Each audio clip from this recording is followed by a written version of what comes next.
Welcome to episode 443 of the Selling Your Screenplay podcast. I'm Ashley Scott Meyers, screenwriter and blogger at sellingyourscreenplay.com. Today I'm interviewing producer Kim Adelman. She's written a book about producing short films and how they can help a young filmmaker's career.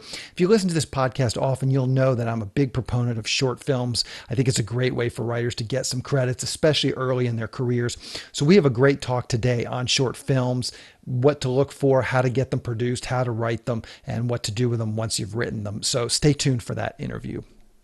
If you find this episode valuable, please help me out by giving me a review in iTunes or leaving a comment on YouTube or retweeting the podcast on Twitter or liking or sharing it on Facebook. These social media shares really do help spread word about the podcast, so they're very much appreciated.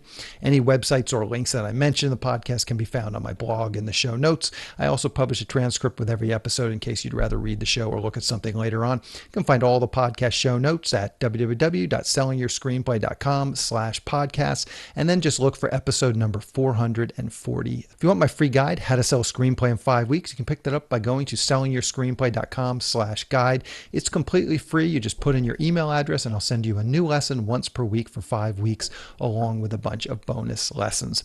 I teach the whole process of how to sell your screenplay in that guide. I'll teach you how to write a professional logline and query letter and how to find agents, managers, and producers who are looking for material. Really is everything you need to know to sell your screenplay. Just go to sellingyourscreenplay.com/guide.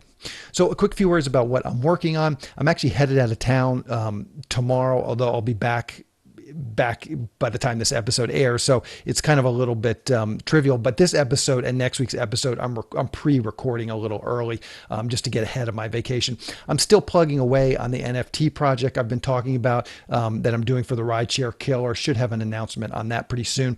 I'm really digging into the screenplay contest and film festival now, spending some time on that. The festival is moving right along. I've got the location set, and I've had the location set for a while. And that was a big piece to get that all settled. We're going to be screening films at a small theater in Hollywood called the Yard Theater, October 7th to the 9th.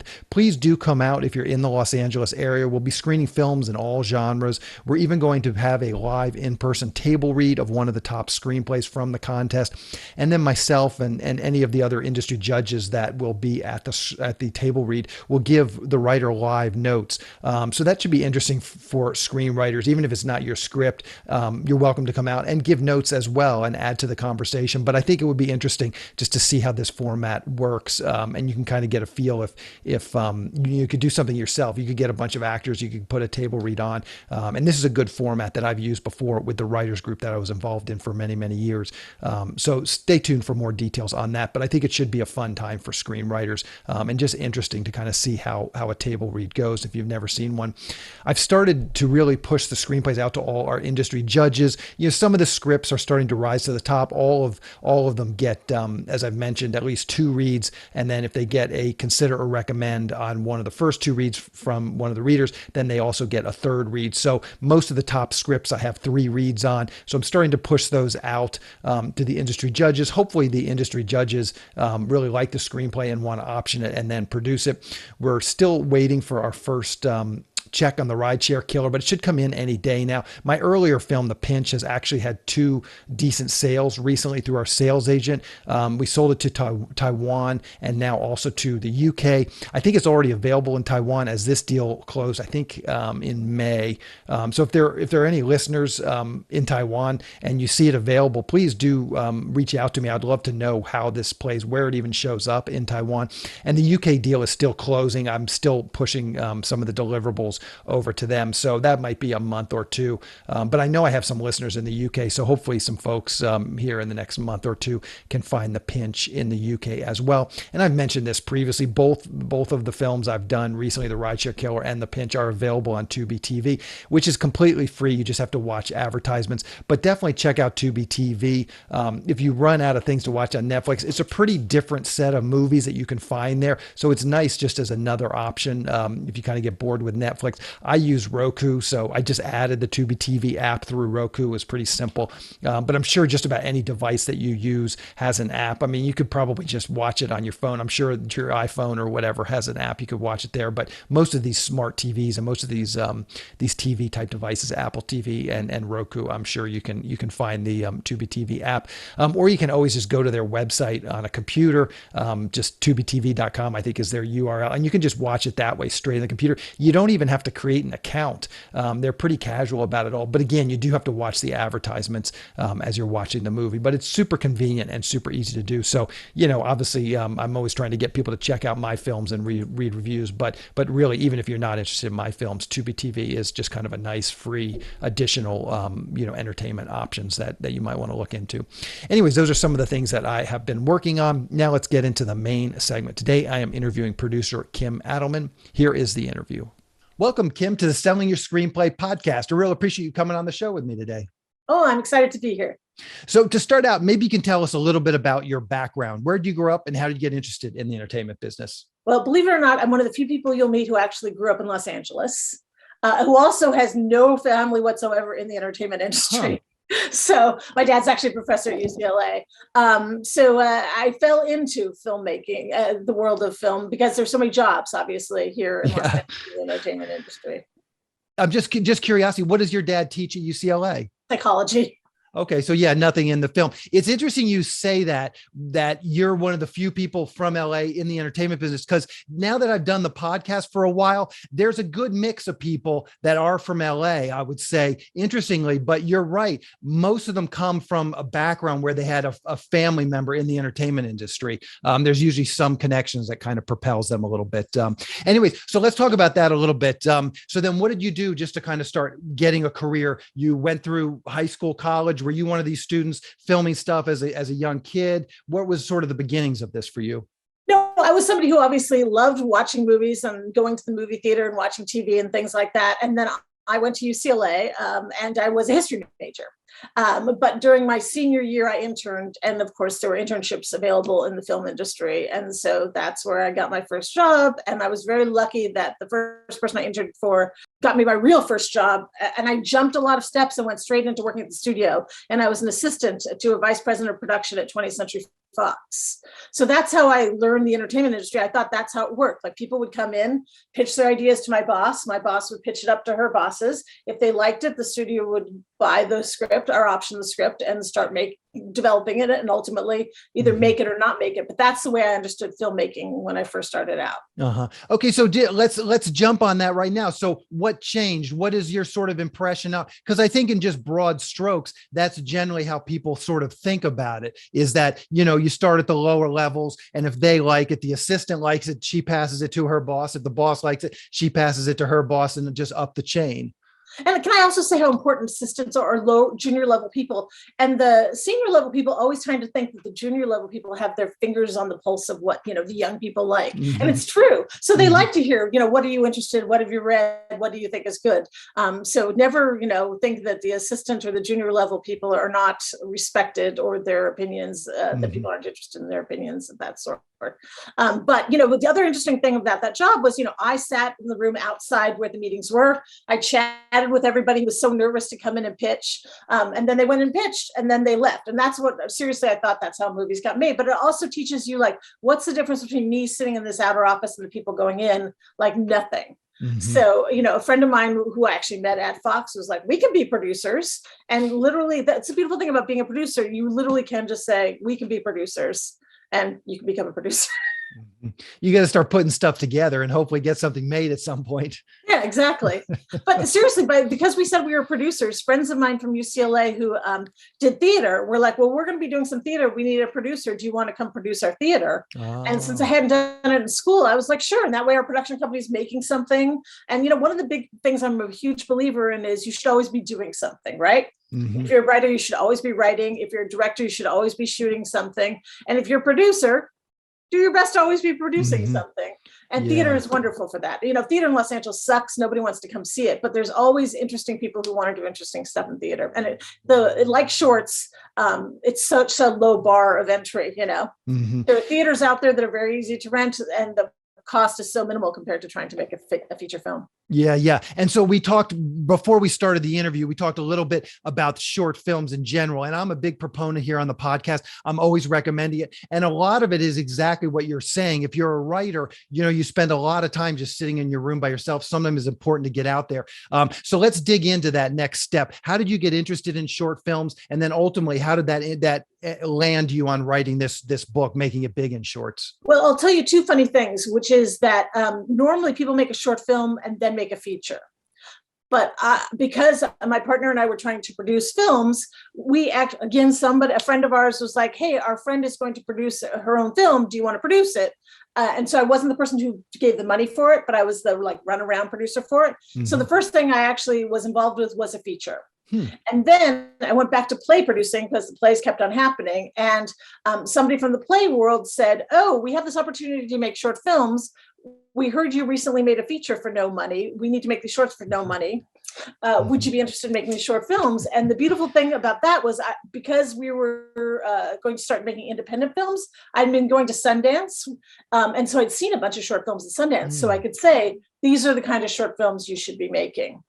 So it's weird that I started with features and then went into shorts, but because I knew what I considered to make a good short film, and I'd already dealt with the bigger problem of feature. A short just seems so easy for me to produce. So I actually ended up producing for FXM Movies for Fox 19 short films.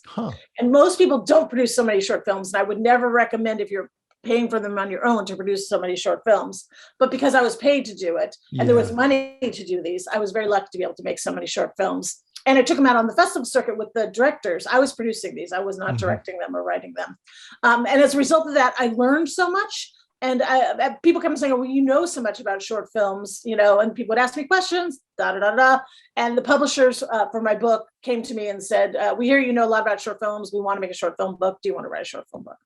Okay. That's how I came to write a short film book. Gotcha. So let's just take a step back there. So why do a short film? What is your pitch to people, especially just from the angle of, a screenwriter looking to break into the industry, and they come to you and say, what should I do? And a short film comes up. Maybe give your pitch. What can people expect? Why do a short film, and what can people realistically expect out of doing their short film? Well, here's the thing. As I mentioned, I did a reverse. I did a feature, then shorts. Most people do a short, learn how to do filmmaking based on the short, and then spend the rest of their time trying to get a feature made.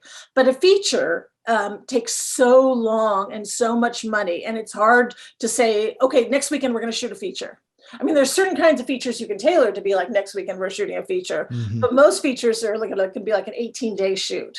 Whereas a short film, everybody watching this podcast, I guarantee you, if you have an iPhone and an idea and at least one friend, I can tell you on Saturday, you can go make a short film and edit it on your phone and put it on YouTube, and you have made a film. Yeah, for and it's sure. a miracle. It's totally a miracle that we can do that.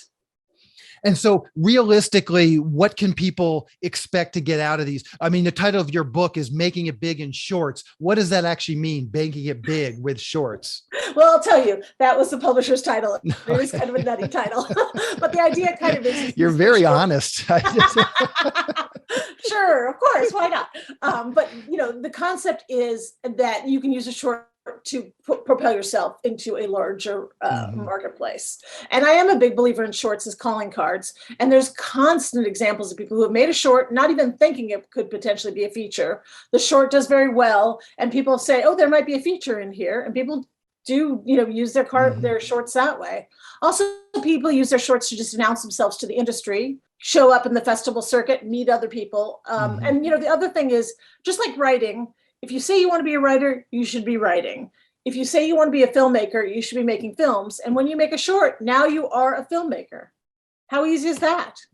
Yeah, for sure. One of the other things, and you're sort of getting to all of this, I found with myself getting out there and actually making movies, you make so many contacts just going through with actors and with all the different positions, the cinematographer and everything. And those people all know people in the industry. So, it can really, the more stuff you're doing, and writing is such a lonely profession. So I think it's doubly important for writers to get out there and do some networking. And this is really one of the easier ways to do it, is to actually go and to do a short. Now, one of the things that I know, and I faced faced this myself as someone who didn't have a background in producing. Where do you just get the confidence to say, okay, I'm going to go produce a short. I've written this 5-page script. It takes place in my apartment or my parents' backyard or whatever. But where do you get that confidence to actually go? What do you need? How much money? What sort of camera? What sort of equipment? And just what do you need to do to get started? Okay, well, two things. Don't overthink it. You really can just jump in with your iPhone. Mm-hmm. And you can also make stuff that you never show anybody, just like doing a rough draft of your script. You can just jump out and make something. And if it sucks, then you're like, okay, I've learned a lot from this. I will make a thing next week. Okay, that sucks. Again, I won't show anybody. Nobody says just because you shoot it, you have to share it with the world. Having said all of that, I also teach at UCLA Extension, and UCLA Extension is adult education. And there's nothing more empowering than just taking, a 12-week class that'll be about like making a short film, or frankly, buy my book, read my book, that'll encourage you. But also, you can take a class very easily, meet people in that class who are also interested, because, filmmaking, it can be a one-man band situation, but it's so much better if you have a core group of people you can work on. So, if you take a class, you'll meet other people who want to make films as well. I'm also a big believer in go to film festivals, even if you don't have a film in the film festival, because you'll meet other people who love films, who want to be involved in films, and are willing to kind of help you out in that way. But for a lot of people, the stumbling block really is like, well, I don't know anybody. How am I going to get a cinematographer? How am I going to get actors? And so it can be a little intimidating. The one other thing I want to say real quickly is that, some people will shoot something and then realize, what? This is not what I want to do. I much prefer writing. I much prefer being in my room just typing, where I can control everything and everything is exactly the way I want it to be. So not all writers should feel like, you must go out and make a short film. It's totally fine to just be a screenwriter and that's it. Gotcha. So let's get into some of the nitty grits of producing one of these things. I mean, I know you keep saying you really don't need anything more than your iPhone, but what is sort of like a baseline to produce something that you would recommend? I mean, should someone get a little bit of a better camera? Should someone pay for some of the, like you mentioned, a cinematographer? Would that be a position that you would recommend? Okay, if you have a few $1,000s, where are you going to spend that few $1,000s? Well, I guess it's also kind of what level of film you're wanting to make, right? A lot of people think that they need to make this big, long 20-minute film, student film type of thing, because that's what they've seen, right? They've seen it at festivals or they've seen it on TV and assume that it's like a little mini movie. And at that point, it is like a little mini movie. And you really do need to kind of get everything that you would need to do if you were doing a low budget feature. It's just going to go much faster because you're only going to shoot it on like a week or something like that. And I had filmmaker friends who made a short film that way.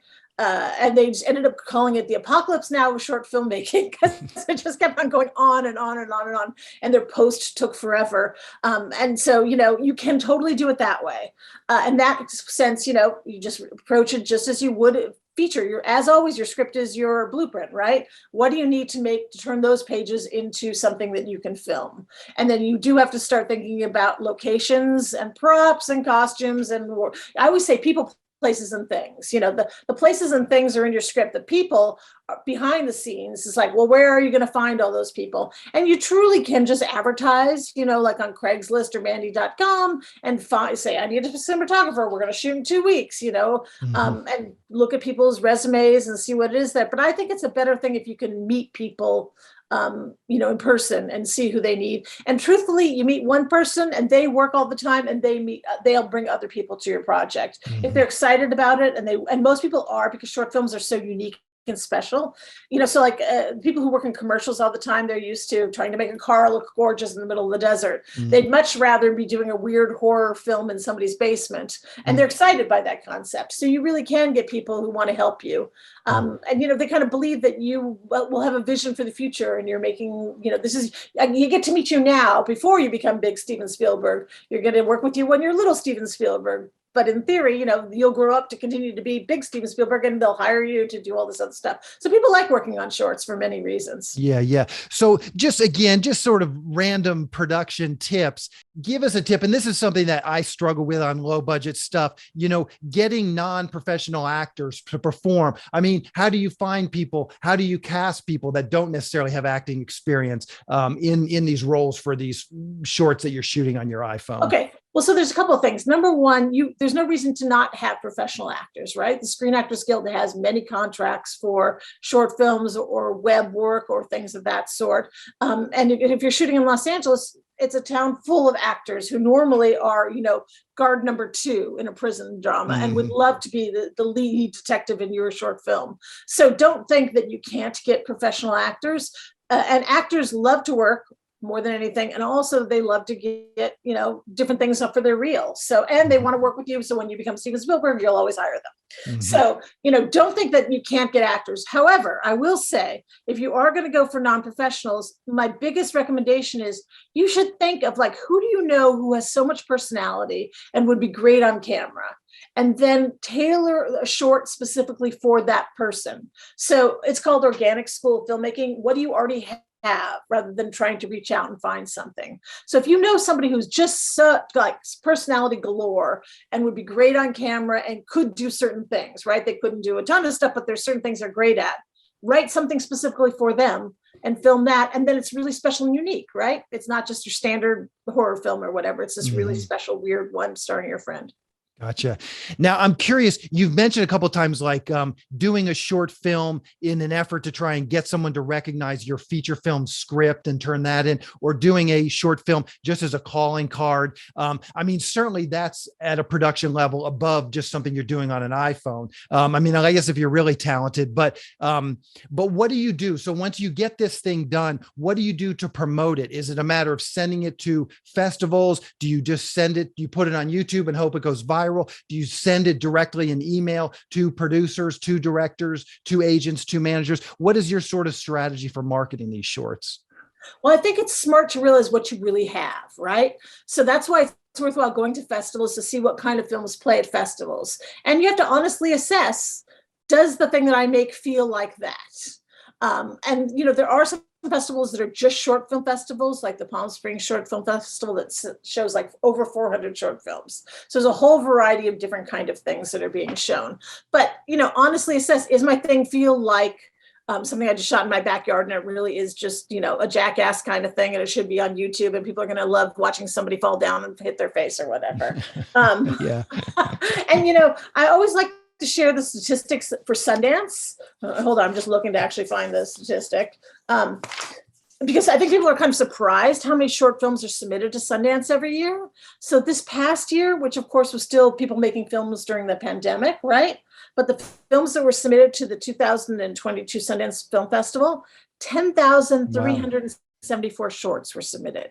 And how many did they accept of the 10,000? Oh, okay, good question. Thank you for asking that. 59 shorts screen at the festival. Now, Sundance is not the be all and end all, but what I love about that number is it gives you an idea of how many people made a short film in that year and thought it was worthy of sending to Sundance. Now, I can imagine, I've never screened for Sundance, but I've screened for other things, that half of them are literally just somebody shooting in the backyard with their iPhone, and it's unwatchable and it's not like a Sundance quality thing. So you can cut that number, in half right away. Yeah. But, also watch stuff on YouTube and see what kind of people like. Also, of course, is it something that you're really, is it just a crazy TikTok thing that you're shooting? Don't, rule out social media and send things out that way. But it's not the same world anymore where you could just post something on YouTube and it'll catch on and everybody's like, wow, I've never seen that before. So much stuff is being generated all the time that I think it gets kind of depressing. And that's why I personally am not producing right now, because it's there's just too much out there. But don't let that stop you. You will have the really interesting idea that the world has been waiting for. And the same way, depressingly enough, there's so many scripts that are written every year.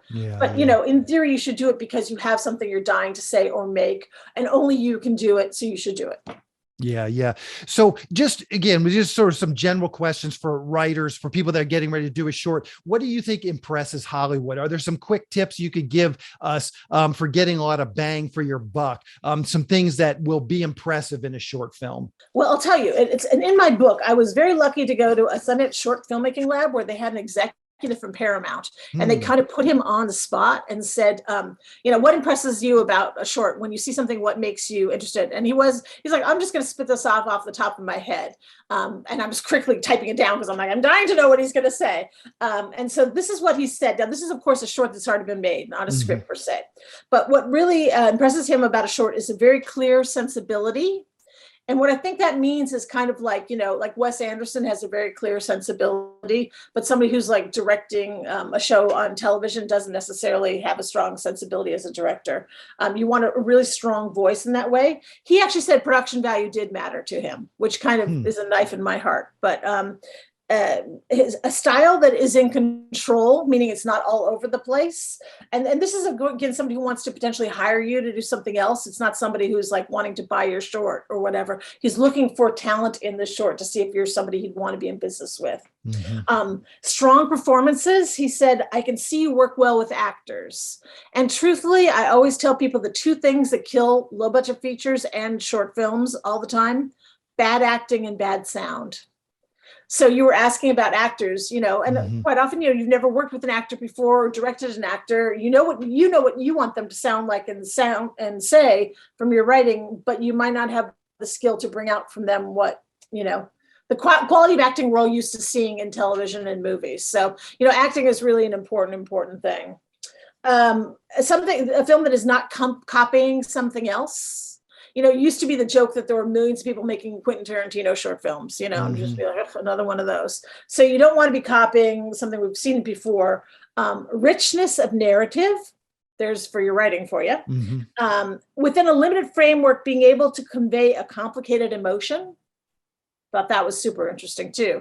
So it's not so much like, hey, we can run around and capture this, but the viewer gets something out of seeing it, and that you really feel like there's some true emotion in that project. And then lastly was stylistic pizzazz, which is a phrase I love. But it also shows you like stylistic pizzazz is kind of end of the list of things that they're really looking for. Yeah. So no, that's a great list for sure. Let's talk just quickly about the different types of short films out there. Are there any particular types? I mean, whether it be genre or even maybe styles or whatever might be different about shorts, but are there different types of shorts that might be better suited for a beginner writer versus maybe a more experienced writer producer? Well, as I mentioned, a lot of people think that they know what short films are because they've seen, these longer short films that look like basically mini features. And they think, oh my God, I'm never going to be able to do something like that. And truthfully, most of those are made by people in film school who have the structure, right? You were saying like, where do I get the camera? Where do I get the editing? Who's going to help me do all this? If you make it in film school, it's all there, right? They're going to provide you with the camera. They're going to provide you with fellow students who will shoot it. You'll take an editing class. They'll provide you with an editor. There'll be a class that does post-production sound, and you can do all of it in film school. If you're doing it by yourself, it can quite be intimidating and take too much to do. So I think there's too many of those big, long 20-minute, Oscar-worthy kind of films. Quite often what people who program on the festival circuit are looking for is something short. I mean, like less than 10 minutes and something really kind of different. So, there's a couple of genres that I always like to recommend to people to think about. And I've got it on the list. That's why I'm looking down. One of them that's always kind of fun and easy to do is a parody or an homage. Like take something that already exists and can you do a funny small version of it that works? And if the nice thing about that is people coming to it are familiar with what you're trying to parody. And so you're not starting from scratch, and it shows, I can do humor and all that kind of stuff. So if that's your inclination, it's something kind of fun to do for a short. It works well in the short. You can always do an adaptation of something that already exists. Legally, you should get the rights for the thing that you're adapting. But, I've known many people who've adapted like jokes or urban myths or things like that are not, written stories, but just generic stories that are out there.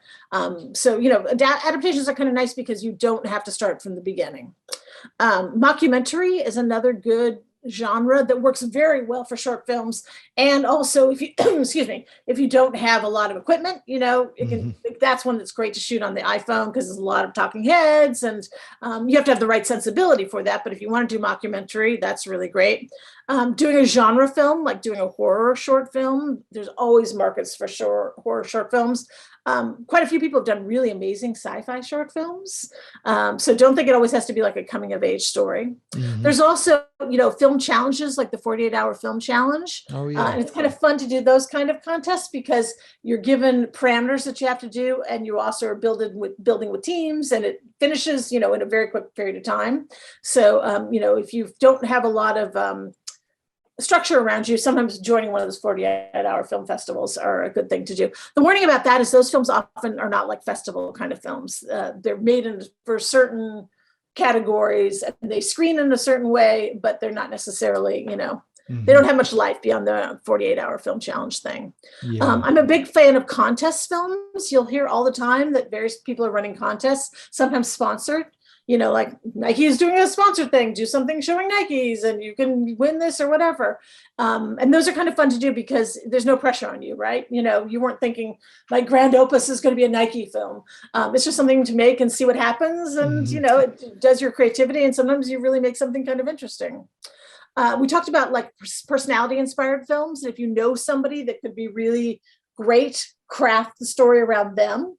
And that I think is really special because, again, that's a personality that nobody else has access to. And then you're not worried about acting or anything like that. You're working to their strength. Also, a location inspired story is kind of great. And I produced a lot of short films like that. Like choose a location, I wouldn't say a restaurant because there's too many set in a restaurant, but for an example, in a restaurant, think of a story that can happen in a restaurant, shoot 2 days in a restaurant, and there's your whole film. Mm-hmm. And then last two are a skill inspired to demo. So like say, for example, you're a martial arts expert. Think of a story that involves martial arts and do it that way. Or you're a makeup artist and you really want to show your makeup talent. Think of a story that could be that and demo your work as part of the short film. So you're making something narratively interesting, but actually kind of gets you jobs in your specific thing that you're used to. And then last is the proof of concept, like that I have this idea for something big. I'm going to make something small to show you what it could potentially be. And a lot of people do that.